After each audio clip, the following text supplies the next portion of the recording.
नमस्कार दोस्तों, मैं संगीता स्वागत करती हूँ आप सभी का मेरे चैनल साहित्य निधि में। दोस्तों, आज की कहानी है मालती जोशी जी की लिखी परंपरा। आइए सुनते हैं आज की कहानी। अजय का पत्र आते ही घर में जैसे हंगामा बरपा हो गया। सबसे ज़्यादा कोफ्त तो इन्हें हुई। तुम्हारे माता पिता का ग्रीन कार्ड बनवाने में मुझे कितने पापड़ बेलने पड़े हैं कुछ पता है? पूरे साल भर की छुट्टियां बर्बाद हो गई थी। पैसे का तो खैर कोई हिसाब ही नहीं है। शहजादे ने वहां से टिकट भेज दिया और छुट्टी पा गए। पर उन लोगों को हवाई जहाज पर बिठाने के लिए मुझे कितना पसीना बहाना पड़ा है, इसकी किसी को खबर नहीं है। खबर रखने की ज़रूरत नहीं है। रहने को एक घर क्या दे दिया है, वे लोग सोचते हैं मुफ्त का मजूर मिल गया है, खरीद लिया है जैसे, जब चाहे बेगार करा लो। पुराने लोग ठीक ही कहते थे, ससुराल हमेशा दूर की ही अच्छी होती है, कम से कम इज्जत तो बनी रहती है।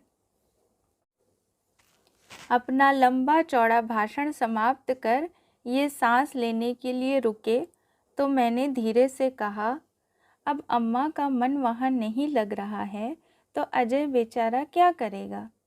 वह तो बड़ी उमंग के साथ दोनों को ले गया था। अरे सब बहानेबाजी है। दरअसल उनकी प्राइवेसी में खलल पड़ रहा होगा, तभी अम्मा भारी पड़ रही हैं।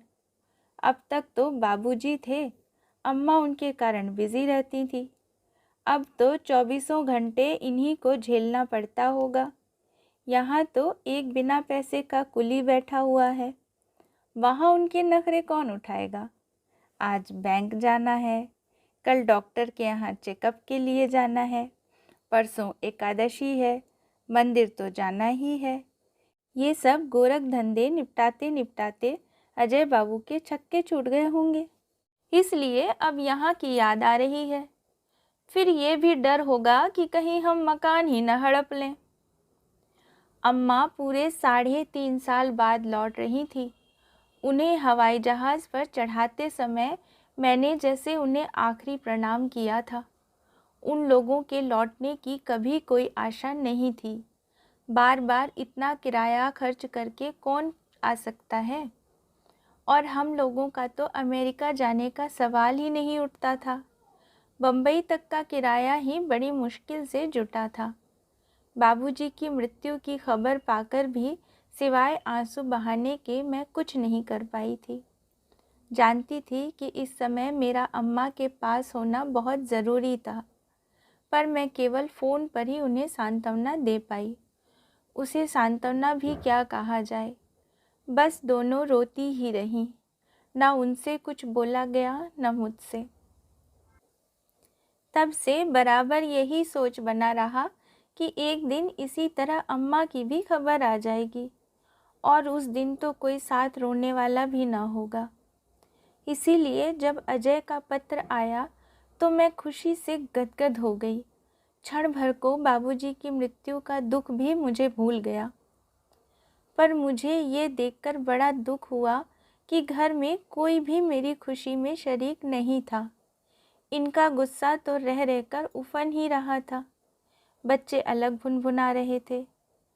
अम्मा बाबूजी के जाने के बाद मैंने उनकी रसोई में स्टोर रूम बना लिया था।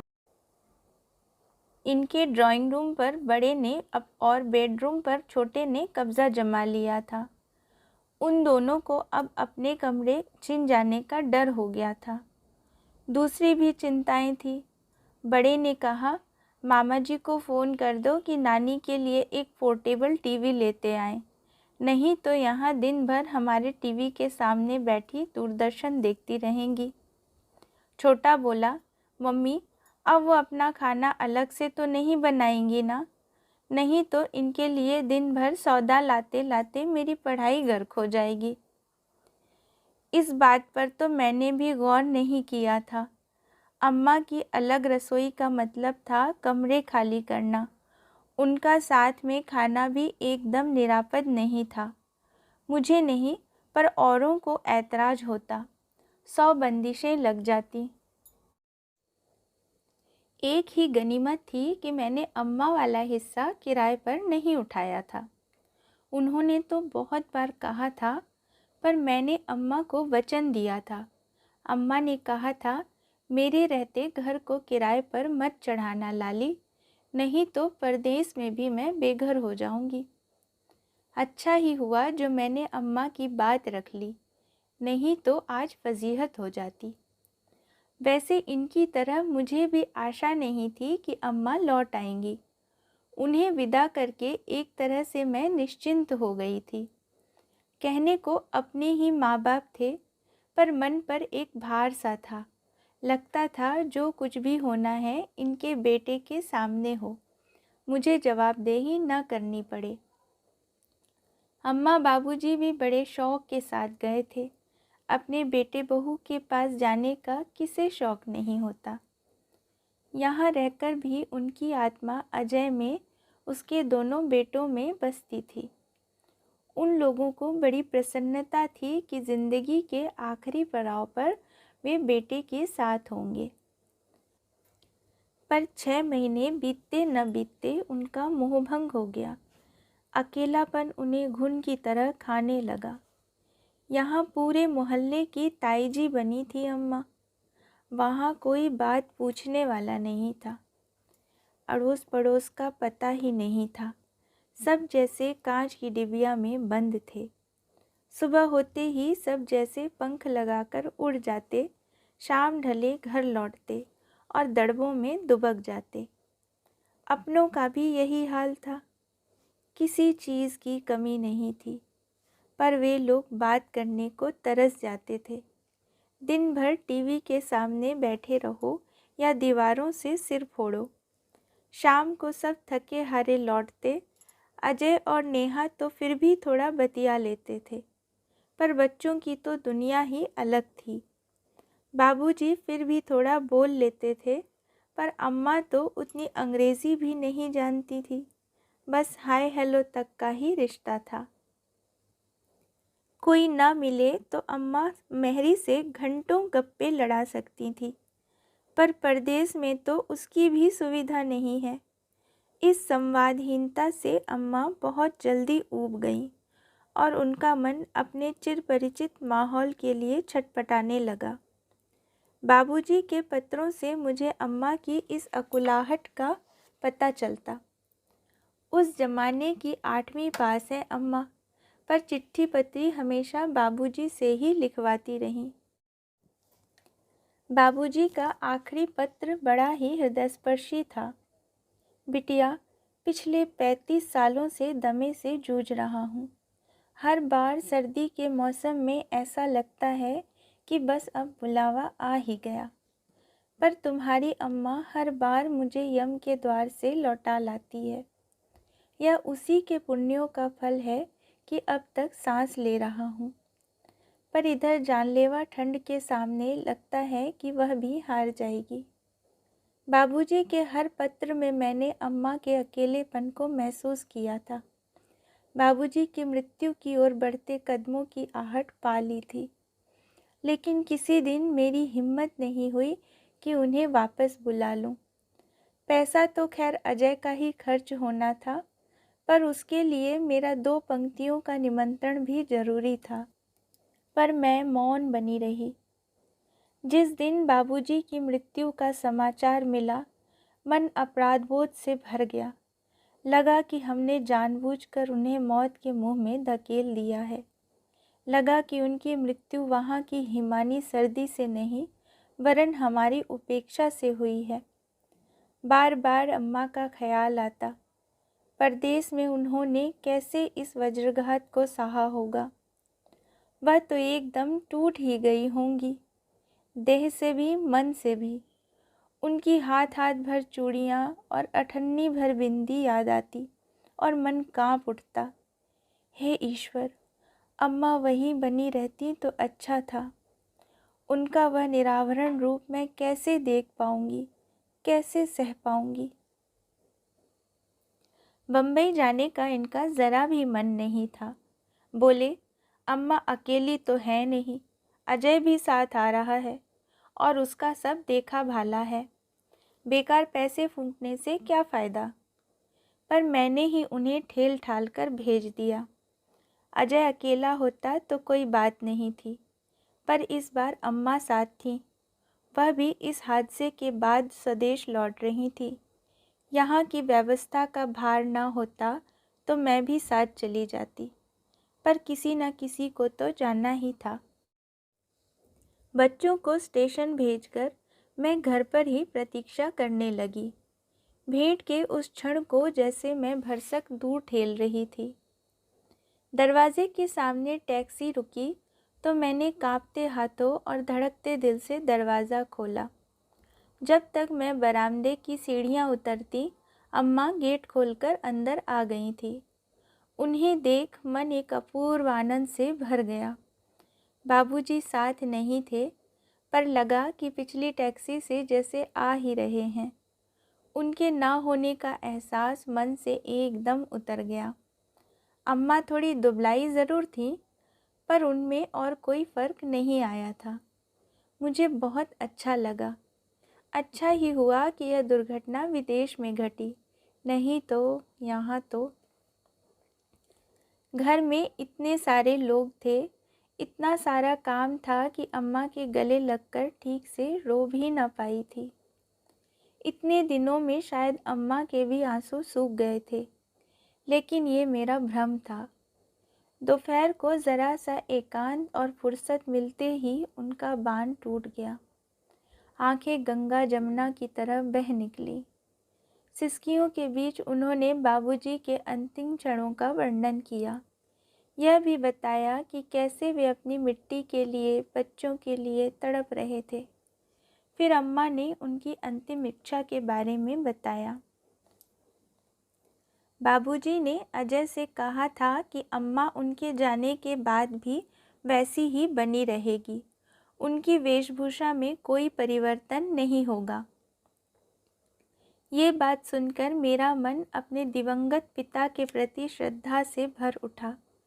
अम्मा ने उनकी दीर्घायु के लिए कितने व्रत अनुष्ठान किए थे, उनकी कितनी सेवा शुश्रूषा की थी, अच्छे बुरे वक्त में कैसा साथ दिया था, इसे उनसे बेहतर कौन जान सकता था। और अम्मा की तपस्या का प्रतिदान इससे अच्छा और क्या हो सकता था। दुनिया में कितने पति हैं जो इस तरह पत्नी को सम्मानित करते हैं। दूसरे दिन से मिलने वालों का तांता शुरू हो गया। जैसा कि मुझे अनुमान था, अम्मा को देखते ही महिला मंडल का सांत्वना का भाव तिरोहित हो जाता। सबकी आंखों में एक प्रश्न उभर कर आता, फिर दबे स्वर में सबको बाबूजी की अंतिम इच्छा के बारे में बताती। तब कुछ आंखें आदर से और कुछ आंखें विस्मय से भर उठती। बाहर जाकर शायद वे उपहास भी करती हों, पर यहाँ से तो बड़ी शालीनता से ही विदा होती थी।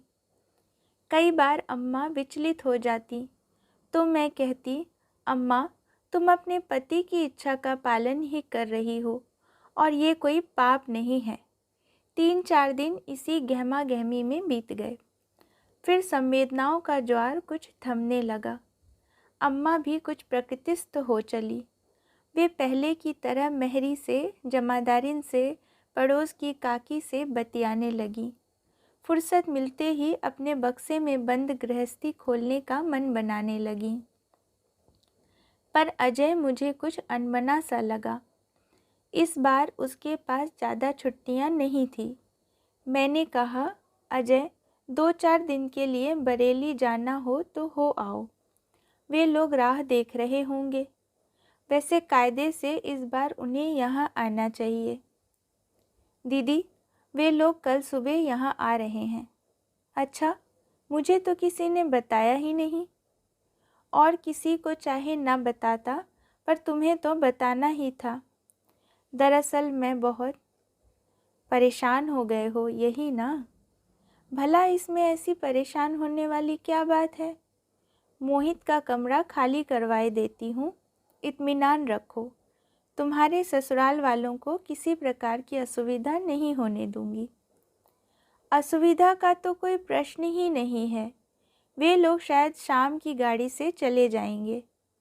तो खाने के लिए परेशान हो? मैं पड़ोस की काकी से कह दूंगी। वैसे मेरे यहाँ खाने में भी कोई हर्ज नहीं है। खाने पीने का कोई झंझट नहीं है, यहीं खा लेंगे। मेरे यहाँ आते हैं तो खाते ही हैं। तो फिर क्या बात है? बात और क्या होगी? अम्मा को देख रही हो? क्यों, अम्मा को क्या हुआ? वे लोग देखेंगे तो क्या सोचेंगे? अजय, कौन विश्वास करेगा कि तुम फिजिक्स के प्रोफेसर हो और पिछले 12 साल से अमेरिका में रह रहे हो? दीदी, फिजिक्स की प्रोफेसरी का परिवार की परंपराओं से कोई संबंध नहीं है, और ये अमेरिका नहीं, हिंदुस्तान है। यहाँ की सामाजिक मान्यताएं अलग हैं। मैं अपने ससुराल वालों के सामने हेठी नहीं करवाना चाहता। नेहा भी इसी बात से परेशान थी। मैं विस्मय से उसे देखती रह गई। ऐसे क्यों देख रही हो? सोच रही हूँ, क्या सचमुच तुम्हें अपने परिवार की परंपराएं याद हैं? सामाजिक मर्यादाओं का भान है? तो भाई मेरे, इस घर की परंपराएं तो उसी दिन टूट गई थी जिस दिन तुमने यहाँ पहला अंडा फोड़ा था। इस परिवार की मर्यादा तो उसी दिन भंग हो गई थी जब बरेली वालों की बिटिया जीन्स पहनकर हवाई जहाज से उतरी थी। तुम्हें मालूम है, इस घर की बहुएं बुजुर्गों के सामने कभी खुले सिर नहीं निकलती थी। पर नेहा ने तो जैसे सारी मान्यताएं ही ताक पर रख दी थी। उतनी बेपर्दा तो कभी इस घर की लड़कियों ने भी नहीं की थी। उसके खुले गले वाले गाउन और बिना बाहों के ब्लाउज देखकर तो बाबूजी भी शर्म से मुंह फेर लेते थे। तुम्हें मालूम है, इस घर की बहुएं हमेशा सबसे पहले जागती थी, सबको खिलाकर खाती थी, सबके बाद सोती थी। इस घर की बहुओं ने कभी बड़ों का नाम नहीं लिया। पति का नाम लेने का तो सवाल ही नहीं उठता। तुम्हें बरेली वालों की बड़ी फिक्र हो रही है। बताओ, उनकी बिटिया ने इनमें से किन परंपराओं का पालन किया है, या कि सारी परंपराओं का ठेका अम्मा ने ही ले रखा है? मेरी बमबारी से वह थोड़ी देर के लिए हतप्रभ हो गया। फिर धीरे से बोला, मेरे ससुराल वालों की बात जाने दो। वे तो एक दिन के लिए आएंगे और चले जाएंगे, पर अपने ससुराल वालों का तो ख्याल करोगी कि नहीं? क्या मतलब? जीजा जी भी खुश नहीं हैं। मुझसे कह रहे थे कि तुम अमेरिका क्या चले गए, तुम्हारा तो पूरा कुनबा ही साहब हो गया। मैं तो सन्न रह गई। शर्म से, गुस्से से भीतर तक लाल हो आई। अपने पति के स्वभाव से, आदतों से मैं परिचित थी। अजय के लिए, अम्मा बाबूजी के लिए उन्होंने कभी कोई अच्छी बातें नहीं कही, हमेशा व्यंग या उपहास ही किया। पर मैंने कभी उन बातों पर ज़्यादा ध्यान नहीं दिया। जानती थी कि यह उनका हीन बोध है। जीवन में स्वयं तो कुछ बन नहीं सके, इसीलिए शायद दूसरों की प्रगति भी वे सह नहीं सकते। पर अम्मा के लिए ऐसी टिप्पणी, यह तो हद है। वे घर पर होते तो उनका पता नहीं मैं क्या कर डालती। इस समय तो सिर्फ दांत पीसकर रह गई। मेरी उस मनस्थिति को भांपकर अजय वहाँ से खिसकने की सोच ही रहा था कि पीछे से आवाज़ आई, अजय बेटा, अब तो खुश होना। हम दोनों ने एक साथ मुड़कर देखा। कमरे के दरवाजे पर अम्मा खड़ी थी। उन्हें देखकर मेरी तो चीख निकल गई। अम्मा, यह तुमने क्या किया? मैंने बिलक कर कहा। ठीक ही तो किया बेटी, वह तो स्वांग था, कितने दिन चलता? वह स्वांग नहीं था अम्मा, बाबूजी की आखिरी इच्छा थी, वसीयत थी उनकी। इस नालायक के लिए तुम बाबूजी की आत्मा का भी अपमान करोगी? अम्मा ने मुझे अंक में भर लिया। बोली, तेरे बाबूजी तो भाग्यवान थे लाली, जल्दी छुट्टी पा गए। पर मुझे पता नहीं अभी कितना जीना है, और वह इन्हीं लोगों के साथ जीना है। इन्हें नाराज़ करके मैं कहाँ जाऊँगी। मैं एकदम बिफर गई। इन लोगों की नाराज़गी की परवाह तुम क्यों करती हो अम्मा? तुम किसी की आश्रित नहीं हो, अपनी छत के नीचे खड़ी हो, अपना खाती पहनती हो, किसी के 5 पैसे की मोहताज नहीं हो तुम अपनी मनमर्जी के मुताबिक रहोगी। ये लोग रोक टोक करने वाले कौन होते हैं? अम्मा एक फीकी सी हंसी हंस दी। अपनी मनमर्जी क्या होती है ये तो कभी नहीं जाना बेटी। बचपन में अपने बाबूजी की कही करते रहे, शादी के बाद तुम्हारे बाबूजी की कमान में रहे, उनकी हर बात सर माथे ली। ये सधवा का रूप भी धरा था सो उन्हीं की आज्ञा थी, नहीं तो मेरी क्या बिसात थी। उनके बाद अब अजय बाबू ही घर के मालिक हैं, उनका कहा तो मानना ही होगा ना। चौथापन में बेटे से बिगाड़ करके मेरा क्या बनेगा? अंत में आग पानी तो उसी को देना है। मेरे सारे तर्क हार गए थे। अम्मा ने कितने नफे तुले शब्दों में नारी जीवन को परिभाषित कर दिया था। उसका कोई स्वतंत्र अस्तित्व ही नहीं है। वह हमेशा से पुरुष के अधीन रही है, चाहे वो पिता हो, पति हो या बेटा। यही उसकी नियति है, यही त्रासदी है और यही परंपरा है। दोस्तों, अगर आपको यह कहानी और मेरे द्वारा किया गया ये व्याख्यान पसंद आया है तो मेरे इस वीडियो को लाइक और मेरे चैनल को सब्सक्राइब ज़रूर कीजिएगा। मिलते हैं अगले शुक्रवार एक नई कहानी के साथ। कहानी सुनने के लिए धन्यवाद।